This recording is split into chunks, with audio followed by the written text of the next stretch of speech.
En el nombre del Padre, del Hijo y del Espíritu Santo. Amén. Continuamos con nuestra lectura bíblica, la Biblia en un año, el día 115. Ya han pasado 115 días que estamos meditando la palabra de Dios. Simplemente hay que escuchar a Dios. Eso es lo más importante en nuestra vida. Escuchar a Dios y todo lo demás se nos dará por añadidura. No se les olvide, las palabras de Dios tienen palabras de vida eterna. Son verdades eternas, ayer, hoy y mañana. Continuamos con nuestra lectura del primer libro de Samuel, capítulo 3, versículo 1. El joven Samuel seguía sirviendo al Señor junto a Elí. En aquel tiempo la palabra del Señor era escasa y las visiones no eran frecuentes. Un día, Elí estaba acostado en su aposento. Sus ojos se iban debilitando y apenas podía ver. La lámpara de Dios todavía no se había apagado y Samuel estaba acostado en el santuario del Señor donde estaba el arca de Dios. Entonces el Señor le llamó: Samuel, Samuel. Él le respondió: aquí estoy. Y corrió hasta Elí y le dijo: aquí estoy, ¿por qué me has llamado? Pero Elí le respondió: no te he llamado, vuelve a acostarte. Y fue a acostarse. El Señor lo llamó de nuevo: Samuel. Se levantó hasta Elí y le dijo: aquí estoy, ¿por qué me has llamado? Pero Elí contestó: no te he llamado, hijo mío, vuelve a acostarte. Samuel todavía no reconocía al Señor, pues aún no se le había revelado la palabra del Señor. Volvió a llamar el Señor por tercera vez a Samuel. Él se levantó, fue hasta Elí y le dijo: aquí estoy, ¿por qué me has llamado? Comprendió entonces Elí que era el Señor quien llamaba al joven, y le dijo: vuelve a acostarte. Y si te llaman, dirás: habla, Señor, que tu siervo escucha. Samuel se fue, se acostó en su aposento. Vino el Señor, se presentó y le llamó como otras veces: Samuel, Samuel. Respondió Samuel: habla, Señor, que tu siervo escuche. Y le dijo: voy a hacer en Israel algo que a quienes lo oigan les zumbarán los oídos. Aquel día cumpliré en Elí todo lo que había prometido contra su casa, desde el principio hasta el fin. Le hago saber que voy a condenar a su casa para siempre, porque él sabía que sus hijos maldecían a Dios y no lo reprendía. Por eso juro a la casa de Elí que no se expiará jamás su culpa, ni con sacrificio ni con ofrenda. Samuel siguió acostado hasta la mañana y luego abrió las puertas de la casa del Señor. Samuel temía contar a Elí la visión, pero Elí le llamó: Samuel, hijo mío. Él respondió: aquí estoy. Elí le preguntó: ¿qué te ha dicho? No me cuentes nada. Que Dios te haga esto y aquello y añada, y si me ocultas una palabra de lo que te he dicho. Entonces Samuel le contó todo sin ocultar nada. Elí le dijo: es el Señor que haga lo que considere mejor. Samuel crecía y el Señor estaba con él. Ninguna de sus palabras cayó en vacío. Todo Israel, desde Dan hasta Beerseba, supo que en verdad Samuel era un profeta del Señor. El Señor siguió manifestándose en Silo, porque ahí era donde se revelaba a Samuel. Y la palabra de Samuel llegaba a todo Israel. Bueno, pues aquí en el capítulo, primero meditar un poquito sobre esto, ¿verdad?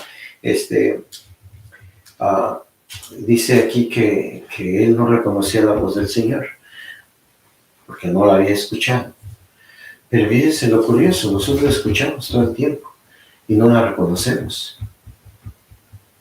Hay veces la carne, hay veces el mundo, a veces el demonio, pero no Dios. Y lo escuchamos. Van ustedes el domingo a misa, escuchan los audios, leen la palabra de Dios y Dios les habla. Y no reconocemos su voz. ¿Por qué? Porque la oímos pero no la escuchamos. Que no la guardamos en nuestro corazón, como dice el sembrador, ¿verdad? Que cae la semilla en abrojos, que cae la semilla en piedras, que cae la semilla y las hierbas se la comen y que cae en semilla buena. Cuando cae en semilla buena, es que sí que se guarda en el corazón y empieza a dar los frutos, 60, 80, lo que den los frutos de la semilla, la palabra de Dios. Entonces habla de este muchacho que finalmente reconoce por quién, porque a mí me ayudó, un intercesor. Todos nosotros ayudamos a los demás a acercarse a Dios. No se les olvide su misión. Y tal vez así que miren, Elí ayuda a Samuel a conocer la voz de Dios. Pero ¿cuál es el reproche que se le da que dice Dios a Samuel de Elí? Que sabía que sus hijos hacían cosas inapropiadas y no les recriminaba. Es decir, no los corregía. Y eran sacerdotes, ellos estaban metidos ahí, los muchachos. Imagínense las cuentas que nos va a pedir Dios. Bueno, pues Elí es un profeta, ¿verdad? Y Samuel llega y se convierte en el nuevo profeta muy querido en Israel, Samuel. Y en ese tiempo, el capítulo 4 y 5, viene una guerra con los filisteos y es tan terrible la guerra que matan a los dos hijos de Elí y se roban la arca de la alianza. Una tragedia para el pueblo hebreo. La arca de la alianza donde se tenían ahí las tablas de los 10 mandamientos, ¿verdad? Entonces, y también Elí muere al caer, enterarse de todo y se desnuca porque es un anciano, dice, ya no tenía fuerzas. Bueno, el Salmo 100. Aclamen al Señor la tierra entera, sirvan al Señor con alegría, entren a su presencia con júbilo, sepan que el Señor es Dios. Él nos hizo y somos suyos, somos su pueblo y ovejas que Él apacienta. Entren por sus puertas con acción de gracias, en sus atrios con cantos de alabanza. Denle gracias, bendigan su nombre, porque el Señor es bueno, su misericordia es eterna y su fidelidad por todas las generaciones. En el libro de San Lucas, capítulo 17, versículo 11, dice: al ir de camino a Jerusalén atravesaba los confines de Samaria y Galilea, y cuando iba a entrar en un pueblo le salieron al paso 10 leprosos que se detuvieron a distancia y le dijeron, gritando, Jesús Maestro, ten compasión de nosotros. Al verlo les dijo, vayan y preséntense a los sacerdotes. Y mientras iban quedaron limpios, y uno de ellos al verse curado se volvió glorificando a Dios a gritos y fue a postrarse a sus pies dándole gracias, y era samaritano, ante lo cual dijo Jesús, ¿no son 10 los que han quedado limpios? ¿Los otros 9 dónde están? No ha habido quien volviera a dar gloria a Dios más que este extranjero. Y le dijo, levántate y vete, tu fe te ha salvado.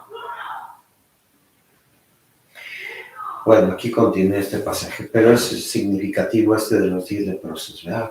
Recordemos que estas personas eran marginadas totalmente de la sociedad, pues vivían en áreas entre un país y otro país, como era Samaria y Galilea, ¿verdad? Entonces ahí las personas enfermas, ahí las personas leprosas, sí se juntaban, aunque fueran samaritanos o galileos, ¿verdad? Entonces ahí viven. Ahí conviven en la pobreza y la miseria y la marginación. Y entonces han oído escuchar de Jesús. Todo el mundo escuchaba hablar de Jesús. Y entonces le gritan, Jesús, Maestro, ten compasión de nosotros. Esas palabras son maravillosas para nosotros. Pedirle al Señor que tenga compasión de nosotros. Y entonces Jesús los ve y les dice, vayan a presentarse a los sacerdotes. No hay más explicación, no hay más diálogo, no nos dice aquí nada si hubo más diálogo entre ellos y Jesús. De lejos, porque no podían acercarse. Ellos sabían que no deberían de acercarse a nadie porque estaban enfermos, y la lepra era una enfermedad contagiosa. Y entonces, vayan a presentarse a los sacerdotes. ¿Por qué se presentaban a los sacerdotes? Bueno, primero de cuentas, porque los sacerdotes eran la autoridad. Y entonces, si esta persona estaba leproso, pues todo un pueblo sabía y ellos mandaban la orden fuera del pueblo. se iban, tenían que dejar a su familia y a todo, estaban marginados totalmente. Unos se consumían en la enfermedad, les moría, ¿verdad? Siempre la lepra era una cosa terrible en la piel y en los huesos cartilaginosos, la nariz, ¿verdad? Las orejas y todos deformes quedaban las personas. Entonces, cuando le dice, vayan a presentarse a los sacerdotes, pues aquí no dicen nada. ¿Para qué o por qué? No, ellos van y obedecen a Dios sin estar reclamando como nosotros, que haz mi voluntad. No, pero ¿por qué yo? ¿Y por qué siempre yo tengo que hacerlo? ¿Y por qué siempre tengo que estar perdonando yo? ¿Y por qué siempre tengo que compartir? ¿Y por qué siempre esto? ¿Y por qué sí? Y yo tengo que estar cuidando a esta persona nada más, y los demás qué? ¿Y por qué a mí me dan tantas enfermedades? ¿Y por qué a mí tantos? ¿Y por qué? ¿Por qué? ¿Por qué? ¿Por qué? ¿Conocen a alguien así? Bueno, pues estos hombres van, no dicen nada, van. Y cuando van de camino, uno de ellos se da cuenta que le desapareció. No había espejitos que traían ahí para verse. Pero se da cuenta que sus manos o la parte de su cuerpo está limpia. Entonces se regresa. ¿Y qué va a hacer? A glorificar a Dios. Con gritos, dice aquí.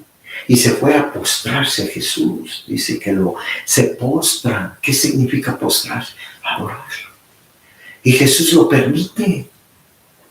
Por aquellos de los que dicen que Jesús no es Dios. Lo permite. Y Jesús no tenía pecado, ¿no? Para que no se les olvide. Acepta la postración, es reconocerlo como su Señor, ¿verdad? Y entonces Jesús le dice, bueno, pues ¿dónde están los otros 10? Los otros 9, perdón. Dice, ¿que no quedaron sanos? ¿Solo este extranjero ha venido a darle gloria a Dios? Levántate, vete y tu fe te ha salvado. Bueno, buscamos siempre nosotros que las cosas de este mundo se solucionen, pero a veces nos importa un bledo, o omitimos, o descuidamos, o minimizamos las cosas del otro mundo. Jesús no nada más lo sana de la lepra a este hombre, sino lo sana del corazón. Y eso es lo que tú y yo tenemos que buscar en Dios, la sanación de nuestro corazón. Vete, tu fe te ha salvado. Siempre tenemos que buscar esa parte que reconocer a Dios en nuestra vida, pedirle perdón, amarlo, glorificarlo como este hombre. Y aquí hay otros pericopas muy profundas acerca de Jesús y su misión, ¿verdad? Por ejemplo, en el capítulo 18 habla de la necesidad de orar siempre y no desfallecer diciendo. Entonces les da un ejemplo. Dice, había una ciudad, un juez que no temía ni a Dios ni respetaba a los hombres, así como muchos que conocemos, tristemente. También había en aquella ciudad una viuda que acudía diciendo, hazme justicia ante mi adversario. Sin embargo, al final se dijo a sí mismo, aunque no temo a Dios ni respeto a los hombres, como esta viuda está molestándome, le haré justicia para que no siga viniendo a importunarme. Concluyó el Señor. Presten atención a lo que dice el juez injusto. ¿Acaso Dios le dará justicia a los elegidos que clamen a Él día y noche y les hará esperar? Les aseguro que les dará la justicia sin tardanza, pero cuando venga el Hijo del Hombre encontrará fe sobre la tierra. ¿Qué piensan ustedes? En sus hijos, en el mundo que estamos viviendo.